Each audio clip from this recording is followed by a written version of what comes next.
Good morning! Welcome back to our channel. So, kung katulad kita na buong week nagtatrabaho at naghihintay ng weekends, sana nakapag-ride ka rin ngayong Sunday. So, yan, paggising natin, siyempre, gising tayo na maaga, may araw, so siyempre, ride agad. Shout out sa mga naka PG1, solid, ang gaganda ng mga motor nyo. Ang ganda pala niya sa daan. So, si PG1, nakikita ko kasi ito sa kasa, pag binabayaran ko yung fascio, pero parang hindi siya ganun ka-attractive sa akin. Kasi medyo maliit. So, malaki kasi akong tao. I'm a 6-footer. Anyway, napaka-solid nyo. Solid, solid. Happy riding. Anyway, so today, mag-owner's review tayo or detailed na owner's review kung ano yung nai-encounter ng isang owner ng Yamaha Aerox 2024. So again, this is a standard version pala. Siyempre, thank you sa mga subscribers natin na nagturo sa atin kung anong model itong Aerox natin.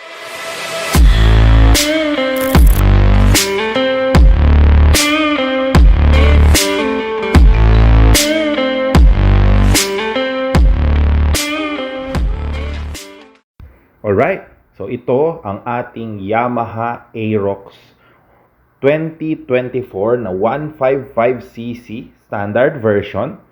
Ito yung blue or yung racing blue ng Yamaha. Ang ginamit na color dito is two-tone. Yan. So ang kanyang headlight, siyempre meron siyang daytime running light na napakaganda. Yan. Tapos bulb type naman yung kanyang headlight and yung kanyang tail light. So, sa kulay na ginamit sa kanya, again, siya yung racing blue na color. May two-tone to, yung pinaka-racing blue niya. Tapos parang merong may midnight blue na matte yung texture.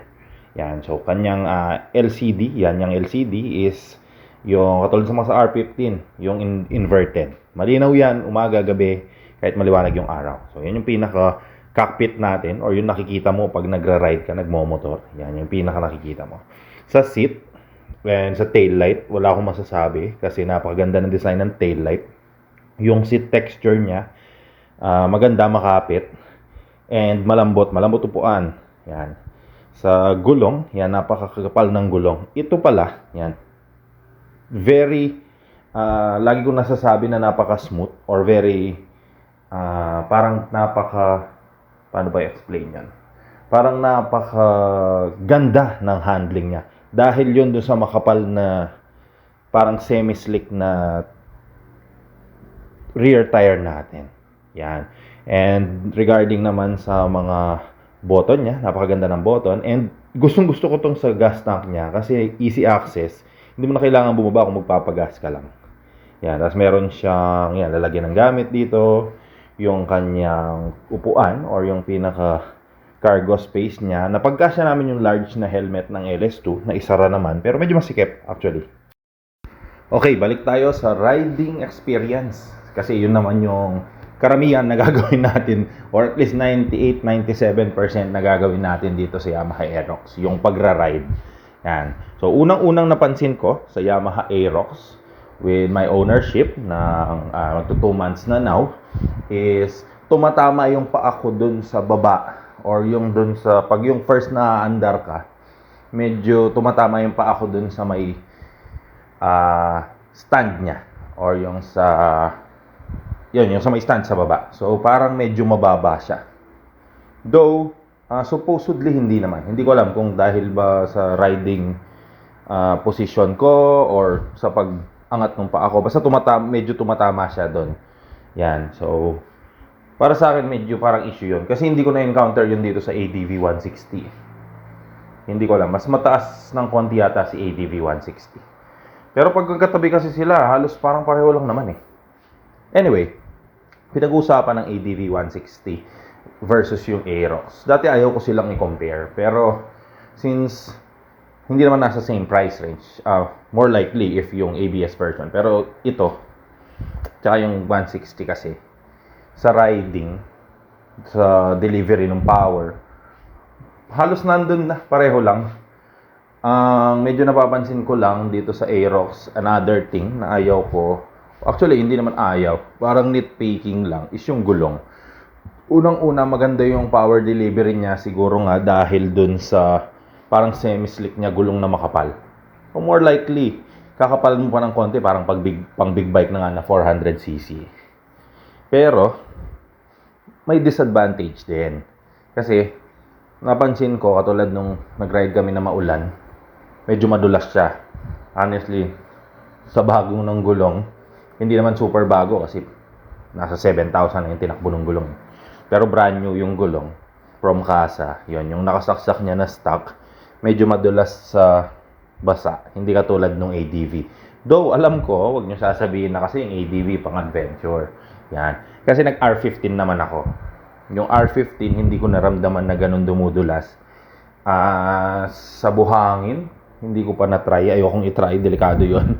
Naramdaman ko lang siya yon sa madulas na at matubig pag medyo may baha-baha. Yan. Sa R15, parang senaryo, hindi ko naramdaman yon. Sa power, again, wala akong masasabi kasi yan, R15, SXR, MT15, na-try ko na. NMAX, itong Aerox, lahat ng 155cc ni Yamaha, wala kang pagsisisihan if engine. Yan, totoo yan. Kung may magsabi man sa'yo na hindi, na mas maganda yung engine ni ganito, walang katotohanan, walang tatalo dito sa engine ni Yamaha. Isa pa sa mga napansin ko dito kay Yamaha Aerox is yung gas cap niya. So yung gas cap niya parang naluma na agad. For sa 2024 model, hindi dapat ganun yung nagiging itsura na nung gas cap niya. Hindi ko alam kung isa to sa mga fault or isa to sa mga issue ni Yamaha. Kasi hindi naman lahat ng motorcycle perfect, diba? Kahit anong brand nagkaka-issue yan. Mga pa-Vespa, Ducati, kahit ano, kahit Honda pa. Kasi kay Fasio, napansin ko din ganun. Ang bilis niyang parang naluluma na parang nawawala yung coating ng kumikinang. Tapos, yun, katulad yung kay Fasio, yung pinaka-lead niya na rubber, putol na. Yan. So, napalitan ko na yun. No? Pinalitan naman ni Casa kasi brand new to eh. Pinalitan ni Casa yun. Thank you Yamaha pala.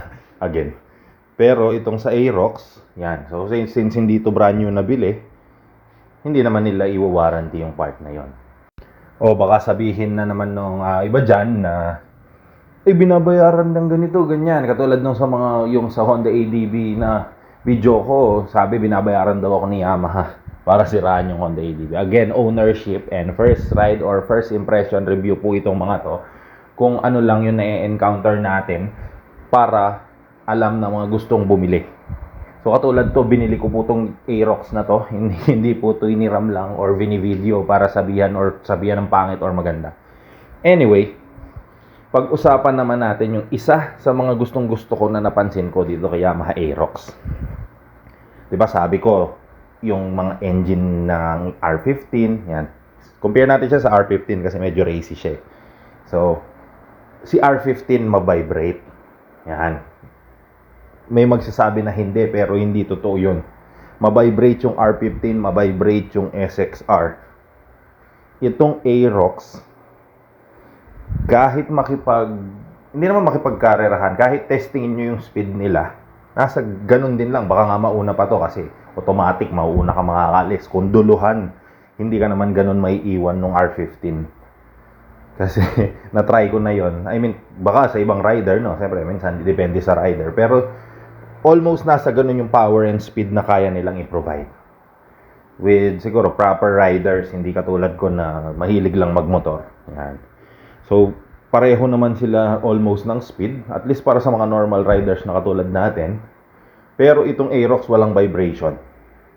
Hindi ko alam kung dahil sa suspension or dahil automatic siya. Pero wala siyang ganun vibration kahit matagal mong nira-ride. Ang last ride natin is around 150 kilometers. Wala siyang vibration. Hindi yung pag-uwi mo, pagod na pagod yung kamay mo. Sa fuel consumption, of course, and sa maintenance, siyempre pag-usapan din natin yan. Isa yan sa mga factor bakit tayo bumibili ng motor, di ba? So, full fuel consumption, marami nagsasabi, 40. Nung last akong nag-ride, 39. Pero ngayon na mas nagagamay ko na yung motor, nasa 37 na lang ako. Mas nai-enjoy ko na kasi siya. Mas nakukuha na natin yung takbo niya, yung speed niya, parang gano'n. So, nasa 37 km per liter lang ako. Laging full throttle yon. Basta open yung highway na walang maraming sasakyan, gano'n. Yan. Basta may pagkakataon. Yan.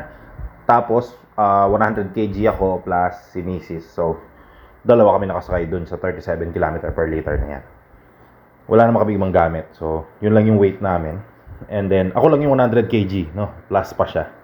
Tapos, sa cost maintenance, napakamurang i-maintain ni Aerox. Unang-una, ang daming may Aerox, ang daming may alam gumawa. Kahit saan mo siya dalhin, magagawa nila. Basic scooter naman, wala naman special na kung anong mechanism. Yung Y-Connect niya, nasabihin ganito, ganyan. Wala namang kinalaman yon. And, okay naman, hindi naman nang lolobat yung Y-Connect niya. Di tulad ng mga ibang, katulad sa Passion, ang daming issue ng ganun. Ito hindi naman. Yon, at least, di ba? Advantage ni Aerox yon. Sa kanya, hindi ko alam kung anong ginawa nila, pero okay naman yung sa kanya. Tapos, yun nga, sa maintenance, hindi naman. Katulad yun, change oil ko, gear oil natin, pina-check natin kung ano-ano. Kumbaga PMS lang. Hindi man ako parang na 350 lang ako, ganun. So, napakamura na nun para sa maintenance ng motor. Tapos, ilang kilometers mo na magagamit. Ako kasi usually, pag mga scooter na ganito, 1,000, 1,500, pinapapalit ko na. If just, for example, ang choices mo is, yan, ADV 160, gusto mo mag-classic, gusto mo ng Fascio, gusto mo ng Honda Click 160, sa Fascio, definitely, mas okay si Aerox. Lalo na kung isa lang ang motor mo. Ako kasi, mayroon na ilang motor. Swinerte, thank you. Pero, kung isa lang ang magiging motor mo, mas okay pa rin si Aerox kaysa kay Fascio. Kay ADV, hindi na rin eh. Parang mas okay din si Aerox. Kasi kung sasabihin na pang adventure, pang touring, iba rin mag-ride si Aerox eh. Kung yung naman sasabihin sa mga terrain, more likely, if itatagal ko tong si Aerox, papalitan ko lang yung front tire niya. Front tire lang, yung rear, hindi ko man nagagalawin. Gagawin kong parang hyper motard. Papalitan ko yung harap ng medyo adventure na gulong. Kahit yung parang pang ADV lang, ganun. Maglalaban na to sa mga ganun, yung madudulas, yung mga may tubig-tubig. Yan. So, nasa naman na modification na gusto mo yun. Depende sa trip mo. Sa Honda Click 160, definitely mas maganda pa rin si Aerox. Hindi ko talaga naging trip yung experience nung first ride ko yung Honda Click 160. Don't forget to subscribe.